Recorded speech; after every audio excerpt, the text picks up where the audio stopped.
രണ്ട് സൈഡിലും തുറക്കാൻ നോക്കി തുറക്കാൻ പറ്റുന്നില്ല. കുഞ്ഞെൻ്റെ മടിയിലുണ്ട്. ആകെപ്പാടെ എനിക്ക് ശ്വാസം മുട്ടുന്ന പോലെ, വെള്ളമെല്ലാം പറ്റി മൂക്കെല്ലാം നീറുന്നു, ആകെ ശരീരമെല്ലാം തളരുന്ന പോലെ വന്നു. ഞാൻ അമ്മ മാതാവിനോട് ഒരുപാടിരുന്ന് പ്രാർത്ഥിച്ചു, വിശ്വാസപ്രമാണം ചൊല്ലി പ്രാർത്ഥിച്ചു. പിന്നെ ഞാൻ അമ്മ മാതാവിനോട്, എനിക്ക് എൻ്റെ ശരീരമെല്ലാം വിറച്ചൊരുമാതിരി വരുന്ന പോലെ തോന്നിയപ്പോഴത്തേക്കും ഈ കുഞ്ഞ് മടിയിൽ കിടന്ന് ഉറങ്ങുന്നു, ഈ കുഞ്ഞിനെന്നാ സംഭവിക്കുന്നതെന്നും എനിക്കറിയില്ല.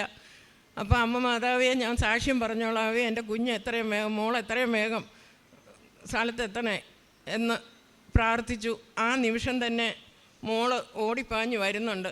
വന്നപ്പോഴത്തേക്കും എനിക്ക് ആകെ പ്രയാസമായി. പിന്നെ വെള്ളമെല്ലാം മേടിച്ച് തന്നാണ് എനിക്ക് അമ്മ മാതാവ് അങ്ങനെയുള്ള വിഷമങ്ങളിൽ നിന്നും എപ്പോൾ എന്താവശ്യം വന്നാലും അതിലെല്ലാം അമ്മ മാതാവിനെ വിളിച്ചാൽ അപ്പോഴപ്പോഴ് സാധിച്ചു തന്ന് ഈശോയുടെ അനുഗ്രഹം അങ്ങനെ ഞങ്ങൾക്ക് നേടിത്തരുന്നു. എല്ലാ കാര്യങ്ങളിലും ഒത്തിരി കാര്യങ്ങൾ അനുദിന ജീവിതത്തിൽ ഇങ്ങനെ ഞങ്ങൾക്ക് അമ്മ മാതാവിൻ്റെ സഹായത്താൽ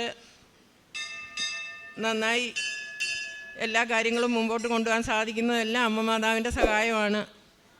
അമ്മയ്ക്കും എൻ്റെ ഈശോയ്ക്കും എങ്ങനെ നന്ദി പറയണമെന്നറിയില്ല. കുഞ്ഞുണ്ടായി കഴിഞ്ഞ് ഇത്രയും താമസിച്ച് പോയതിൽ ഒത്തിരി വിഷമമുണ്ട്. അമ്മയോടും ഈശോയോടും ക്ഷമ ചോദിക്കുന്നു.